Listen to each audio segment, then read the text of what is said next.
Hello? Hello? Please, I know you can hear us. We are trapped here in the spaces between worlds. It is a wonderful yet terrifying place, and only our voices escape. You can help us. You can let us in before we go mad.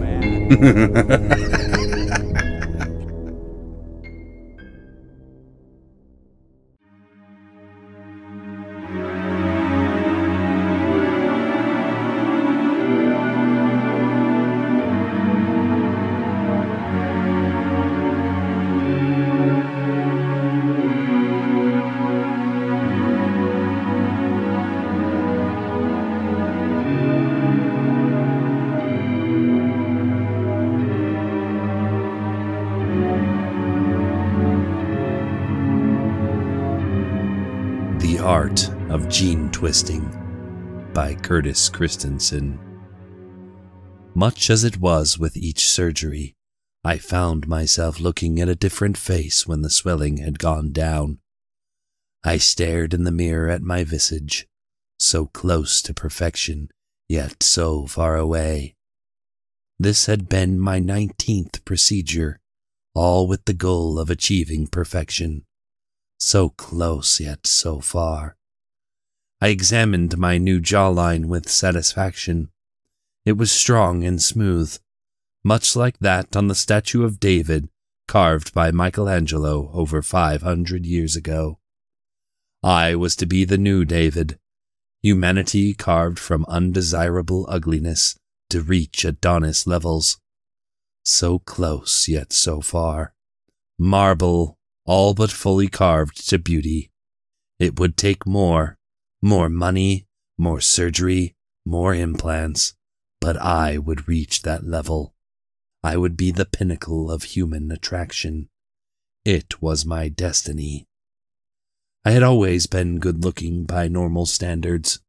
It was never enough. At a young age, I had vowed to be perfect.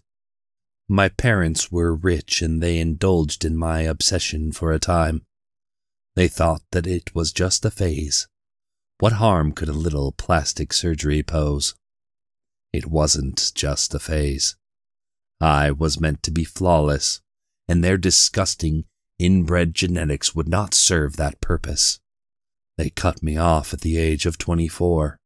Suddenly I was faced with the prospect of survival without any means.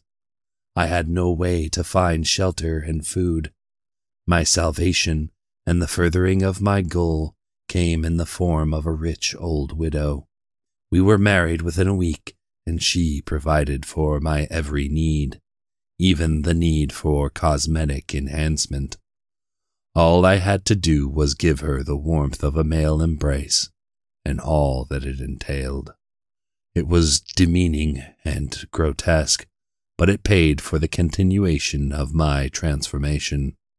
When she died, I thought nothing of the intimacy that we had shared. I could focus on naught but the enormous inheritance she had left to me. I spent it on further enhancements to my appearance. Her estate was sold in favor of a minuscule apartment. The profit was applied to more surgery. The fat around my belly was suctioned out. My meager muscles were filled in by molded plastic, and my nose was reconstructed into a proper romantic shape. My few remaining friends considered my financial habits to be frivolous, but I knew that they were just jealous of my nearing perfection. I almost gave in to the temptation of ultimate vanity, like Narcissus, staring forever into my own reflection. But I was not yet complete. I needed more. I was not yet complete. So close, yet so far. The sound of a window shattering pulled me from my near masturbatory self-admiration. I heard voices from beyond the bathroom door. "Are you sure that this is the place?" said one voice. "Oh, yes. Have you seen our canvas here? Viril willing, we'll be able to make a name for ourselves in no time," said the other. I backed up and cowered in the shower, nude, unarmed, and scared beyond belief. Why would people break into this dinky little abode? I had nothing of great value. Most of what I owned had been liquidated and injected into my body. "And this is where you want to set up our studio?" the first continued. "Why not? Seems quiet and discreet, but close to a large amount of material." "Sure, but doesn't it seem a touch small? I have grand designs after all. We'll need a gallery to go with this studio." "We can use this whole building. Each separate domicile can be another collection, with its previous inhabitant as the centerpiece. Pretty creative, don't you think?" My fear was replaced with confusion. What the hell are they talking about? Studios, materials, canvas, galleries? Were they artists? And what did they mean by using the entire building? The questions were not enough to draw me from my perceived safety at the bottom of the tub, but they did instill a certain sense of curiosity. "Speaking of inhabitants, where is the one that resides here?" said the first. You'd think it would have crawled out of hiding by now. We may as well take a look. It's sure to be lurking around." My eyes darted to the window in the wall of the bathroom, but it was pointless. The rectangular frame was too small, and it didn't even open. I was stuck. They would find me. My fight or flight decided to call in sick for the day, and my only remaining response was to freeze like a deer viewing headlights before its inevitable doom. The door swung open. "Found it," said the second, as he walked through and stood over me with bright, inquisitive eyes. He was a young man with imposing chiseled features like a Greek god, and his flowing locks of blonde hair ran all the way to his waist. A moment of impotent envy coursed through my mind. How did he have any right to look so perfect? It was exactly how I had always longed to look. The other one came through the doorway and ogled me with much more disdain, hovering on the precipice of repulsion.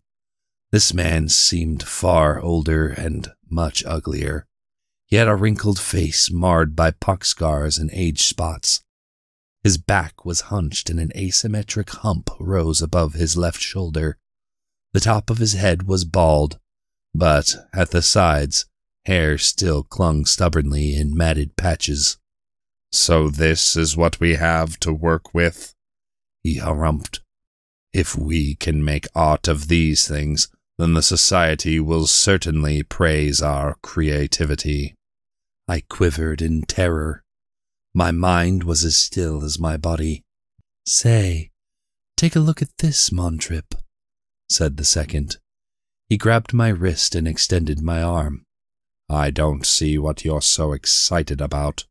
It's just another canvas," replied Montrip. "Look again. This one has been altered. Almost every aspect of its outer appearance has been changed with cutting tools and artificial structures, almost like someone got to it first." "How primitive. You found it, Canton, so you get the honor of our first masterpiece. Just figure out what you want to change so we can move on." Canton let my arm flop back down to my side, and he tried to lift me up. I finally found my voice again. "What do you think you're doing? Why did you break into my home?" I asked as I wriggled free of his grip. "Please, stand up so I can see." I pushed myself deeper into the corner of the tub, as if somehow I could slide through its surface and disappear into the lines of rust and calcium. "Stand up. I need to see more," he stated. There was a threatening tone to his voice that I dared not defy. I slowly pushed myself up the wall. His eyes ran up and down the length of my body, examining every inch of my skin. "Please," I begged. "Don't hurt me. Just go. I won't tell anyone. Please, leave. I have nothing of value." "Oh, but that isn't true," started Kenton. "Tell me, did you choose to alter yourself, or were these forced on you? What? Your changes, did you do them, or did some artist form you to his liking?" I paid surgeons to do it. I want to be perfect." "Sturgeons," chimed in Montrip. "Isn't that what they call those swimming things? Is your canvas mad?" "I think it said surgeons. I'd wager they are the artists, and the art gives currency to the artist for the honor of being sculpted. Incredible," said Kenton. "I couldn't care less. Get on with it. I'm eager to start my own works." "Fine. You know, Montrip, you can be really impatient for an artist. This kind of creative endeavor takes finesse and care. You'd be wise to practice some restraint." "Bah, you have your style and I have mine. That's why we mesh so well. Contrast is an art in itself." "You make a good point," conceded Kenton. He turned back to me and poked me in the ribs. "Canvas, could you turn around now? I want to see the back." I was too confused and frightened to argue. I turned my back on the two men and hoped that they were just a couple of crazy but harmless hobos. "Oh, wow. You've had significant work done. Montrip, I think I've made my decision. I just need a little more info." Montrip sighed in exasperation. "So, Canvas, you paid your artist, pardon me, surgeon, to do all this?" asked Kenton. "Yes," I said. "All of my money has gone to plastic surgery. I've nothing left for you to steal and nothing I can offer. Everything has gone toward my own physical perfection. It is the goal of my life." "And what would you alter to meet that goal?" I had planned on finding someone to broaden my shoulders a bit, install cheek and calf implants, and suck out more of the excess blubber that has been returning."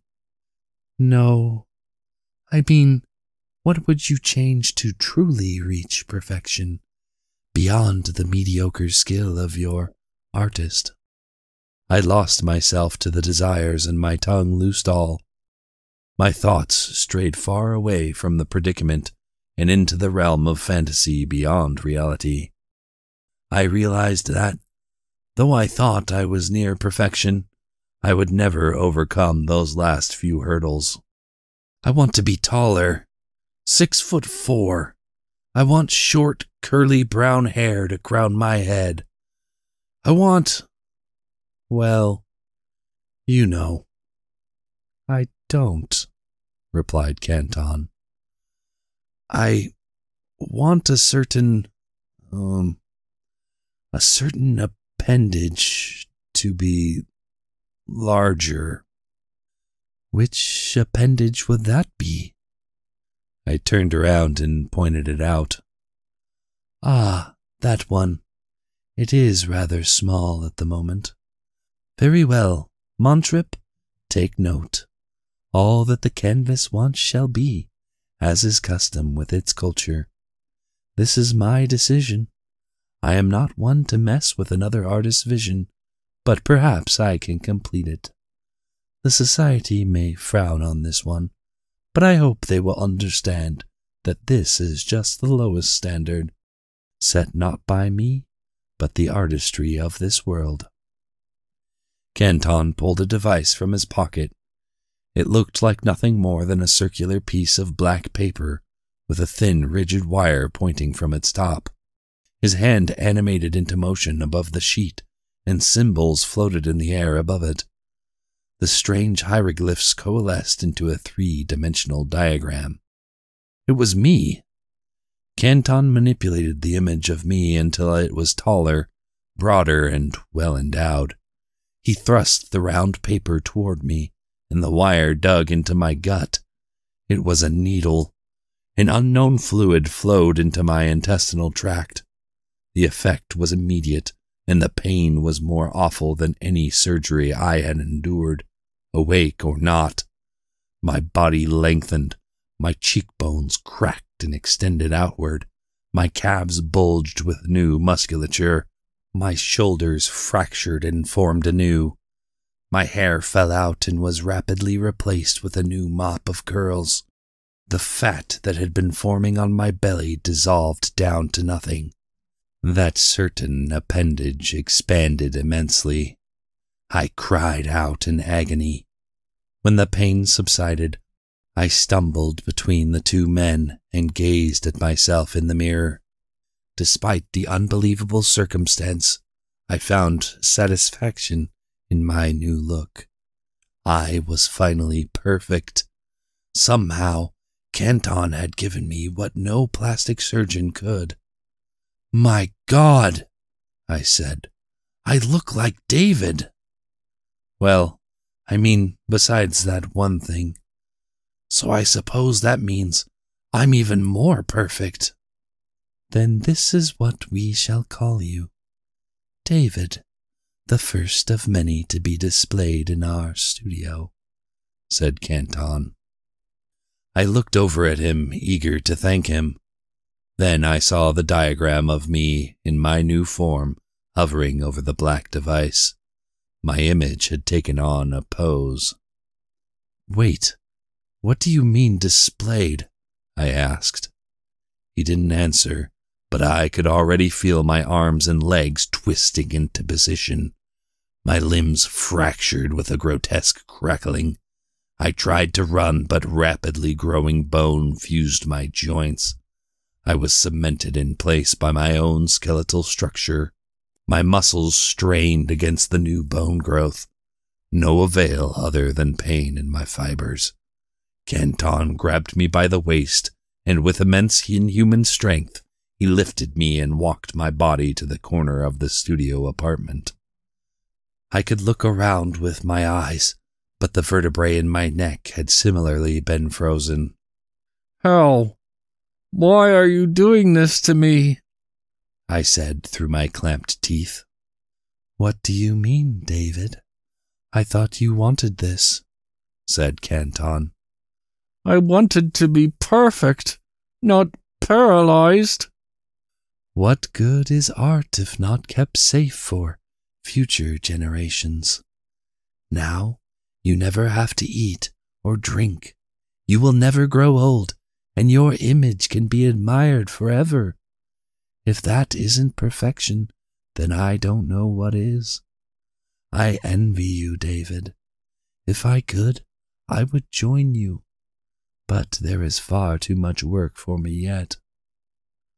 "So that's it? You're leaving me here, unable to move and unable to enjoy life?" "Enjoy life? From the looks of it, you weren't enjoying it much anyway," he said. I could tell from his tone that he was done speaking to his sculpture. I was a living statue that would never be released from life. He had given me what I wanted. I would be beautiful forever. My obsession had been satiated, but all I could dwell on now was everything that I would be unable to do. There would be no food to savor, no parties with friends, not even the satisfaction of a lover. It dawned on me that Canton had been right. I hadn't been enjoying life. I had no friends. I lived in squalor, and the only love I had ever truly been shown had been given to me by an old woman. I had used her for money. My obsession had consumed my life and eaten away at every other moment, like a parasite that was never quite full. Now that its hunger was quenched, I wished it never existed in the first place. Montrip was the first to return to the apartment, a gorgeous woman in his arms. She was young and scrawny, but looked robust. Her long, auburn hair swayed noiselessly past Montrip's gnarled old forearm. He placed her in the center of the room and wiped at his arms with a look of disgust, as if he were trying to remove some unwanted filth. He pulled out a device of his own and gazed down at the woman. He squinted at her, flipped his finger around on the pad wildly, then circled to a new position and repeated the action. This went on for a few moments until she roused from unconsciousness and swayed to a stand. One look at Montrip sent her into a hysterical fit of screaming. She jumped up and ran to the wall of the room. "Hold still, Canvas. I'm not quite done yet," said Montrip. She scrambled, hugging the wall to the corner. Finding no escape there, she sped toward me. Montrip scribbled a bit more, let his twisted hand drop dramatically to his hip, and then nodded to himself in approval. The woman darted behind me. Her hand grasped at my shoulder. As the warmth of my skin and the pulse of blood running through my veins met her touch, she shrieked even louder. She hopped away from me in horror, collapsing just within my narrow range of vision. Montrip rammed the needle into her arm. "Got you now, Canvas. Let my artistic prowess mold you into your true potential," he said. Her body was thrust onto all fours by the force of her own spine ignoring its curvature. Her legs and hip shrank away into little stubs of wiggling skin, allowing the skirt to fall from her waist. Vertebrae burst out of her back and lengthened into spikes. Her blouse shredded in the process, and her now sagging distended breasts flopped to the floor. The bones in her arms were broken and contorted into manic shapes as they grew in length, and her skin split as the musculature rippled underneath. Her fingers extended into claws and dug into the grimy carpet. The rest of her torso, and what was left of her legs, lifted off the ground and balanced between her arms. Her lower jaw jutted out, her nose sank in. Her hair grew down over her breasts, which slumped on the ground in two sacks of deflated, veiny flesh. When it was done, the thing that stood before me no longer retained any semblance of a woman. Montrip examined his art and shrugged. "Well, it's not bad for a first shot with new canvas," he said. "Not bad? You mutilated her!" I shouted. "Looks better than you do, David. Say, what was your species again?" "Human. I think that is what I will call this piece. Human. Yeah, has a nice ring to it, don't you think?" The creature that had once been a lady moaned softly past her malformed jaw. "No, I don't think that's a good name. What you have created is anything but human." "Oh, you haven't seen half of my talent yet, David. And just think, in 100 years when your species is extinct, this is what they will think you all looked like," Montrip replied. "I'm doing you a favor.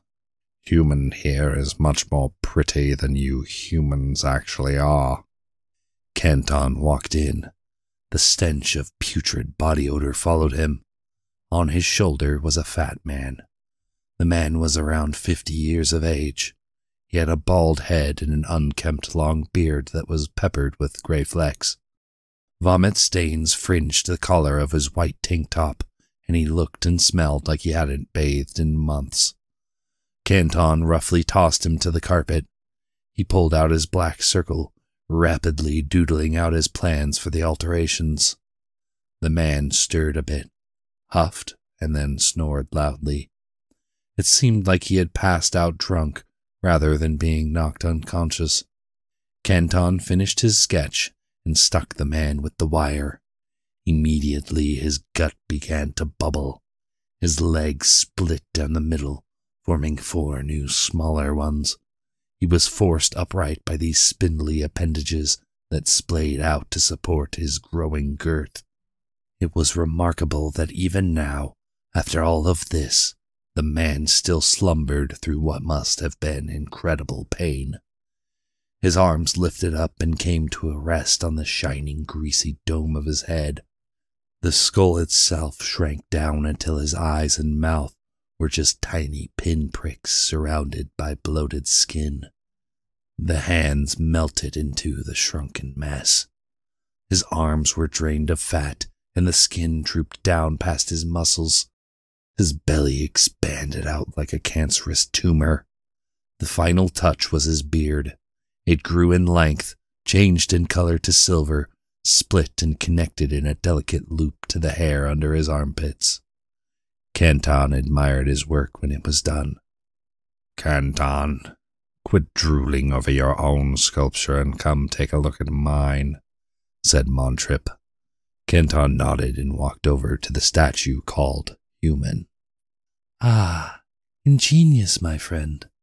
I love the way that the hair covers the precision of your effort, in humility for the obvious craftsmanship. What do you call this? I have named it Human, after the canvas it was carved from, replied Montrip. An apt name. It perfectly encapsulates the essence of humanity, from the accentuated sexual attributes to the walking on hands, with most everything veiled in a curtain of shame. There is one part I don't understand, though. Yes? The legs. Why are they so short? From what I have seen, humans struggle to get further, but never advance much. Indeed. What a wondrous touch. I applaud your insight into the human experience. I never thought that you had an interest in cultural art. Well, I don't. I just figured it was the proper thing to do in honor of your work, David. They are almost like sister sculptures, are they not? Said Montrip as he winked slyly at me. Too true. It would be a shame if we didn't display them together. A juxtaposition of human aspiration and the reality of human ambition. A splendid pair that elevates the merit of both. I am very pleased at this turn. Human gurgled and groaned. That thing that Montrip made is not human. Turn her back. You two are evil. Keep me, just turn them back. Oh, David, sighed Canton. You just don't appreciate art. I know it must be difficult to see your species splayed out in all its inglorious truth, but we must not shy away from it. True art makes you think, and there is plenty to think about. Now, Montrip, what do you think of my work? Montrip scuttled over to the fat man. My. You've been learning from me as much as I've learned from you. This one is exquisite. I assume it is based on the trials of Blemeth Ark. You are perceptive, Montrip. This piece represents his 4th and 5th trials by Viril, as I am sure you already know. Of course, the 4 legs for the 4 corners of Mirat Tiram, the forced cannibalism, and the subsequent mental repercussions. I especially like the split beard that show 2 paths he could have taken, but the same end result. If we keep this up, the society will recognize us for sure. I hope so. They were not well pleased at our last showing, and without the endorsement of the Society of Higher Art, well, you know the price. Aye, that given, let's get back to it. Canton nodded in agreement, and they both departed, leaving me to gape in shock at my disfigured neighbors. I felt more pity for them than I felt for myself. At least I still held the semblance of human form. I could speak and felt no pain. I didn't believe the same was true for these two unfortunate souls.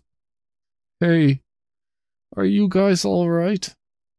I asked, though I doubted they could answer. My doubts proved true as Human moaned and gurgled, while the trials of Blemit, or whatever those demons had named him, babbled like a patient in Bedlam. I was shocked he could make noise at all given the size of his head. I wondered if his brain had been shrunken too, or if it was compressed inside the prison of his skull. Regardless, he had been reduced to a gibbering idiot. Human, however, might have still yet possessed normal cognitive function, despite being unable to express it given the changed nature of her face and vocal cords. Human.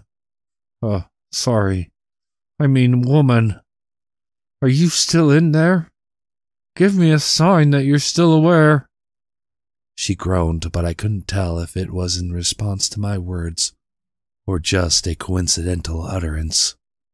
If you can hear me, make 1 noise for no, and 2 for yes. Are you still there? She moaned, and then grunted. Are you okay? She hissed. Are you in pain? She huffed and howled in an agonizing way. I felt tears rolling down my frozen face. It is amazing how irritating tears are when your hands cannot brush them away. I asked a final question, though I didn't really want to know the answer. Will anyone notice you're gone? She let out a single wail. No one? I asked, my voice faltering at the realization.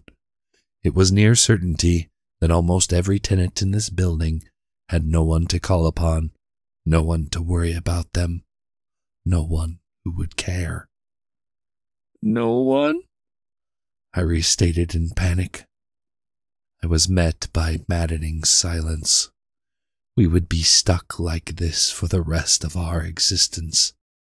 It didn't even matter if we were found. I had seen firsthand what modern medicine was capable of, and it paled in comparison to what Canton and Montrip had done to us. Oh, they would try, if they ever found us, but it would be fruitless for decades. Our science was only on the cusp of genetic manipulation, and far from being able to reverse such alterations.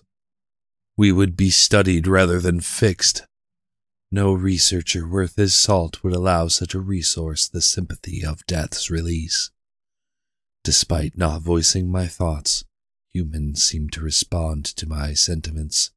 She yowled in frustration, pain, and desperation. I howled in a shriek that matched Human's lament. Montrip and Canton returned with 2 more victims in hand. Montrip's was an old transvestite that I had seen on occasion frequenting the upper levels of the apartment. He had his usual wig and cocktail dress combo, with an oversized heel on one foot, the other lost somewhere in transit.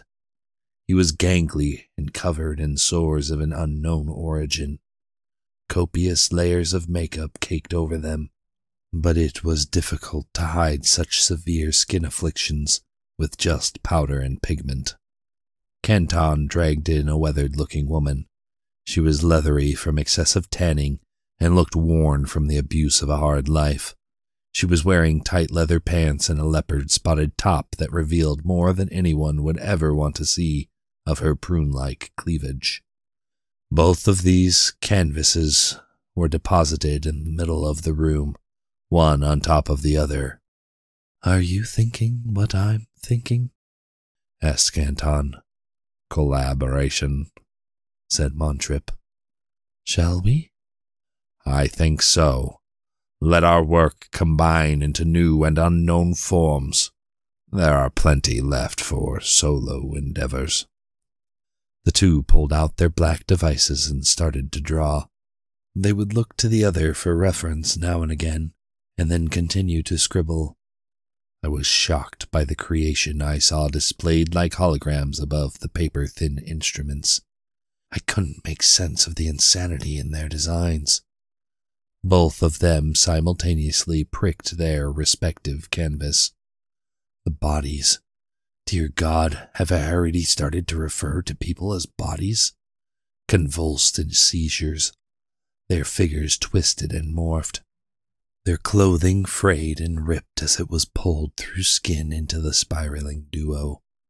The hand of the drag queen made contact with the thigh of the leathery lady, and it stuck as if there were superglue on his palm. They folded and twisted into each other like some kind of gory flesh pretzel. Skin split, bones shattered into dust, and muscle melded to muscle. The two holographic designs I had seen finally clicked together like puzzle pieces in my mind. They had been collaborating, and the fusion of styles made sense now. What seemed random revealed itself in the conglomeration of two into one, a single, madness-inducing conjoined creation. The bonded flesh was hard to tell apart at this point. The thing wriggled as one being, one body, one mind, and the madness of both. It looked a slug of mangled human viscera. Organs were displayed on the outside. Fingers and toes writhed between the gaps. Their head had been mashed together into a blended cocktail of eyes, ears, mouths, and noses. Splintered bones shot up in random locations among patchy hair and exposed cysts. The whole being squirmed across the carpet like it were trying to escape before the remnant of skeleton solidified. The creature was forced into a shape like a cobra, frozen in place like the rest of us. I screamed through my clamped jaw. I take that as admiration for our work. So odd are you that your only response is to shriek with exultation, said Canton. Exultation? That thing is a nightmare, I yelled through my teeth. Nightmare? What does that mean? Asked Montrip. It is a dream that haunts and disturbs sleep. Do you not wake at night with terror clinging to your mind? We do not sleep, but this word, nightmare, I like it. What do you think, Montrip? Asked Canton. It shall be a fitting name for this work. I had not expected another cultural work, but if this is what assaults the humans during their period of inactivity, then we would be remiss to not name our art as such. Very well. Nightmare it is. Almost immediately, they both vacated my apartment to find new canvases for their grisly art. The subsequent days followed the same pattern. People were brought in and monstrosities were made. I became desensitized to the grotesque alterations, so much so that I began to see the different artistic styles of Montrip and Canton. Montrip's works were more disgusting and bombastic. They relied on shock factor to relay a vague societal meaning. Canton's were fluid and subtle. His sculptures told stories of beings, adventures, and temptation that I can only ascertain as religious or mythological in nature. All that was certain was that when either one went to work on a new canvas, bones, muscle, skin, and hair were sundered and rendered beyond recognition. Some had their skin flayed and turned inside out. Others were stretched and bent into ridiculous shapes. More were covered in bulbous tumors and weeping sores. But most were a vile mixture of everything the sociopathic duo imagined in their sick minds and sculpted out on their circular little gene manipulators. After completing one of their so-called masterpieces, They would discuss its artistic value. After a sometimes heated, mostly self-congratulatory conversation, they would haul the piece off to elsewhere in the building. I knew not where, I cared not where. All I desired was release. I didn't speak much anymore. It was no use. Most of the other flesh sculptures seemed too far altered to retain intelligence, and the ones that looked as if they may still be smarter than the average retard lacked any ability to vocally respond. It was pointless to try and talk to Montrip, who thought of me as little more than an object that he took great pleasure in abusing and harassing. Canton, while he seemed the more reasonable of the two, was equally impossible to communicate with effectively. It was like there was some kind of cultural canyon between us that I was unable to bridge. He would hear my words and even appear to understand them, but they would be twisted on his tongue, like his canvases, into whatever shape he wished. I felt like a missionary presenting Jesus to tribals who, upon hearing the story of the Savior, would say, "Oh yes, we know this Jesus. He sleeps on the canopy above the trees with the birds and sprinkles visions through the leaves onto us." Similar ideas with entirely different meanings. Oftentimes, I would close my eyes only to see images of profane art dancing mockingly through my mind, and when I opened them again, there in front of me would be another body, changed into a monster. I caught myself, periodically and unconsciously, making a noise that was the inbred spawn between a cackle and a sob. Had I been able, I would have killed myself and every other one of the macabre human statues. Our fate was worse than unending torture, worse than being enslaved, more difficult than enduring the slow march of cancer, and far more daunting than death itself. I found it difficult to stomach that I was the luckiest of us damned. I was cold. That was the least of my discomforts, but it came to the forefront and occupied my attention like a nagging child with a skinned knee. A chilling draught flowed from the broken window.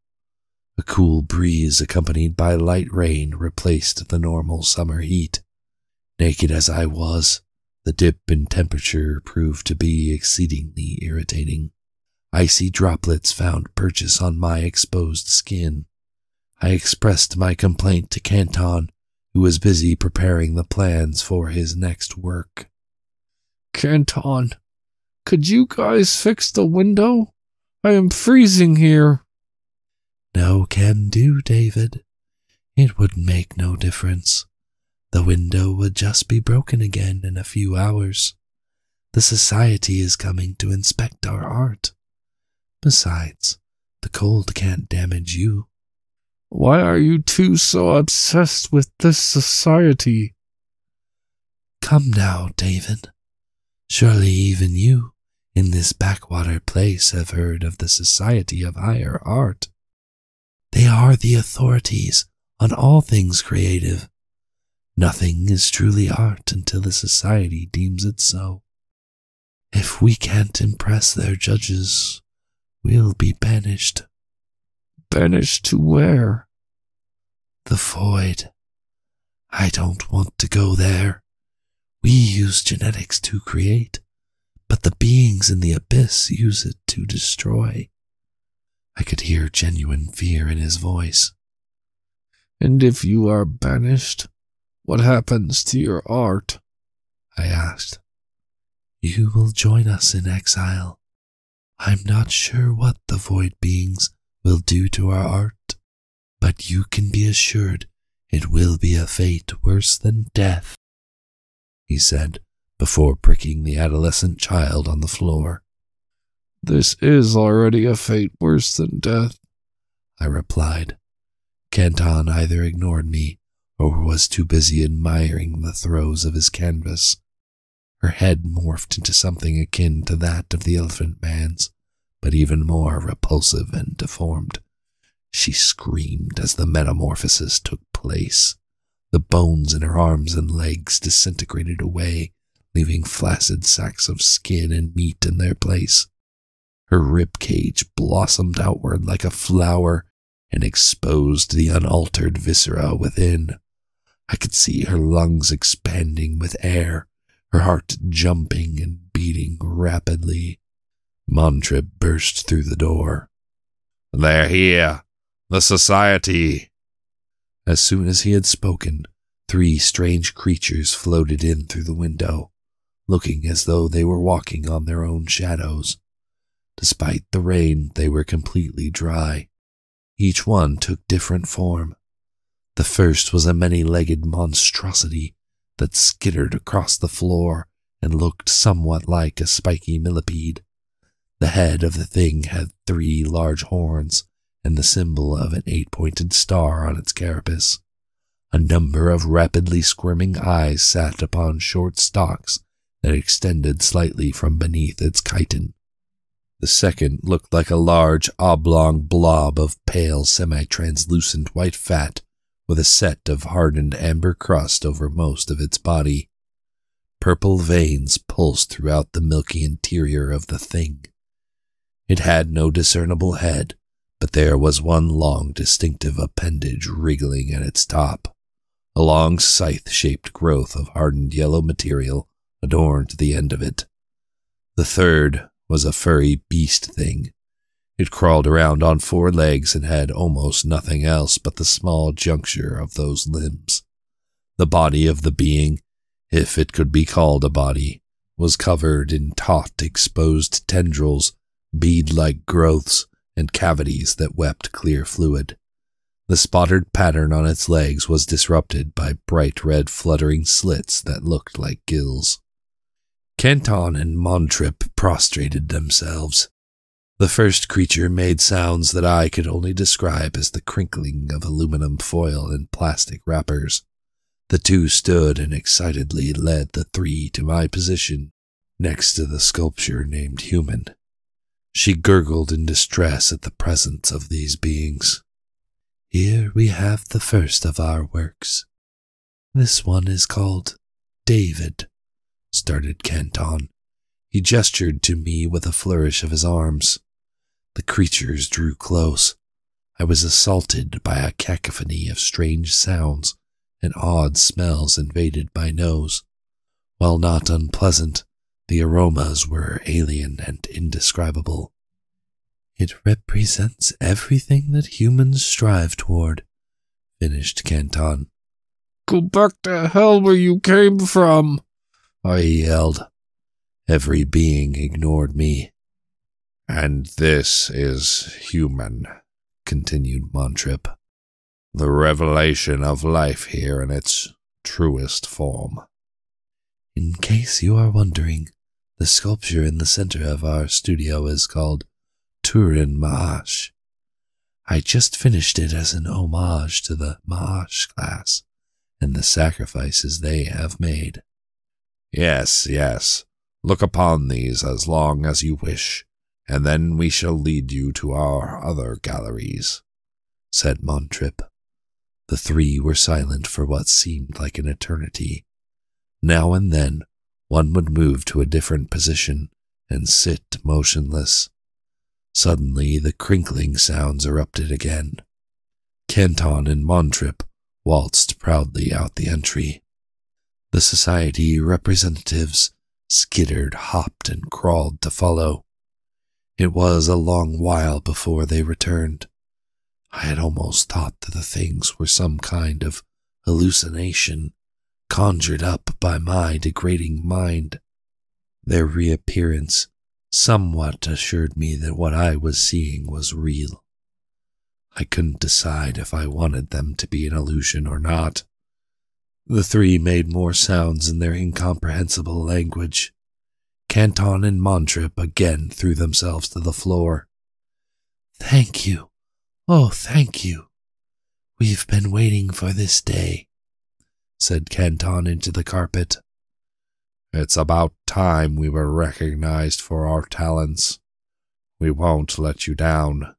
I and Canton will change every human on this wretched planet to please you, said Montrip. Every human? I whispered, my words unheard.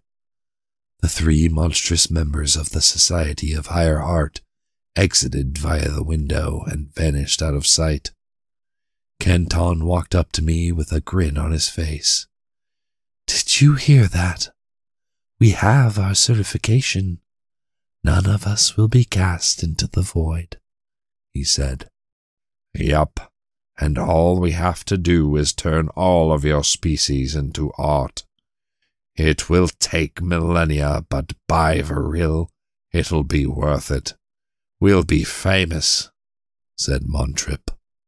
All of my species? Haven't you done enough? I replied in incredulity. No, David.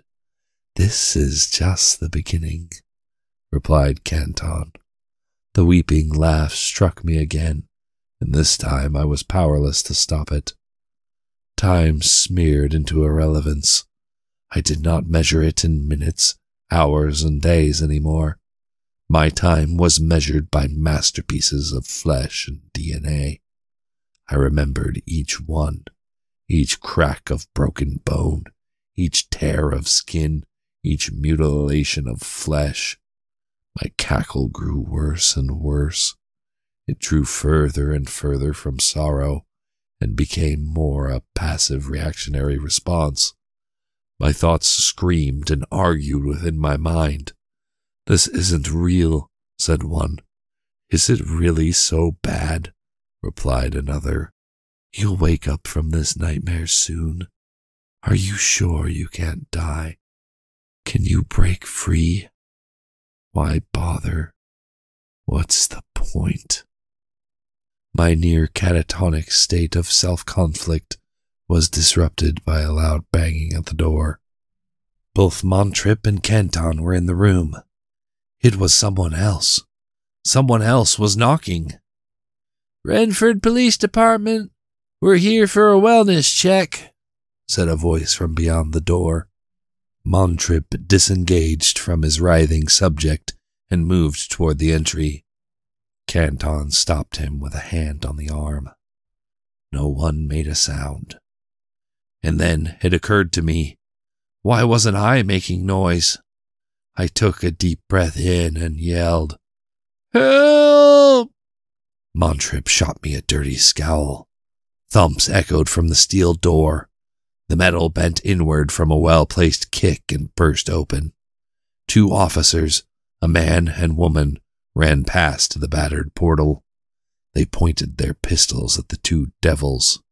Hands in the air, said one of the cops before his eyes met the living, breathing, groaning, and squelching artistic works. He lost composure. Drop your weapon. Canton ignored him and doodled on his black machine. Montrip turned around and threw his body over the person statue he had been working on. Drop it now, said the female policeman, oblivious to anything other than 2 intimidating figures in the black circles they held. Both had their guns trained on the more immediate threat, Canton. Unfazed, Canton put the finishing touches on his 3-dimensional drawing and speared the wire at the officer closest to him. They opened fire. Look out! I screamed, but it was too late. Canton's needle hit the gut of the male cop, and he fell to the floor in convulsions. Bullets bounced off of Canton's body. The officer on the floor pulled himself into a ball. His gaping mouth expanded and turned black. It widened to form a hole at the front of his compressing body. His arms fused with his legs and torso. Hair burst from through his uniform until he looked like nothing more than a large dust bunny with a void of striated ebony at its front. The female cop panicked and tried to flee, while still firing her pistol blindly. I felt an intense heat on my chest as Canton tackled her. Montrip had been working on designs of his own. He stuck the officer with his device. Her skin bubbled outward. I was short of breath. I tried to take in air, but it didn't flow properly. I coughed and blood spurted through my clenched teeth. The remaining cop doubled over. Her legs bent backward as her torso slammed into the floor. Her neck shrank between her shoulders. Geysers of pus erupted from her back. She gagged and sputtered. The firearm dropped from her stretching arms. By the end, she looked like a grisly, upside-down tree frog. I felt the blood dribble down my chin and drip onto my toes. Darkness closed around my vision. I thought that maybe I would finally be free. Maybe death could actually find me. My eyes opened to the sight of Canton. "Thank Viril," he said. "You are my most prized possession. I don't know what I would have done if you had been irreversibly damaged." The shock came first. I was still alive. Then came the anger at being denied the right to die. I forced my jaw open. The bones were welded solid, but the muscle came free. I screamed. Madness, rage, and adrenaline did the same to the rest of my body. I wrenched every muscle from its skeletal anchor. Tendons ripped, fibers tore, and my skin broke open. "David, stop this at once." I did not stop. Despite the excruciating pain, I endured the agony to finally send the message to Canton and Montrip. I would not be a slave to their whims. I was human. Canton simply sighed and prodded me with the needle on his device. "I'm sorry it has to be this way. I preferred you better before, but I can't allow you to damage yourself any further. Art must be preserved," said Canton. I laughed in his face. I felt my tendons reattach, the fibers repaired themselves, and my skin shrank taut. Then my muscles calcified. The sensation of becoming truly immovable rose from my feet to my face. I struggled to cry out as my voice box solidified. My jaw clamped tight. My lips closed over my clenched teeth. The only thing left unaltered were my eyes and my mind. Eyes to witness the majesty of the creative process. Brain to translate sight into thoughts on their masterpieces. Thought to scream out into an unhearing psychic abyss. I am David. I am human. I am art.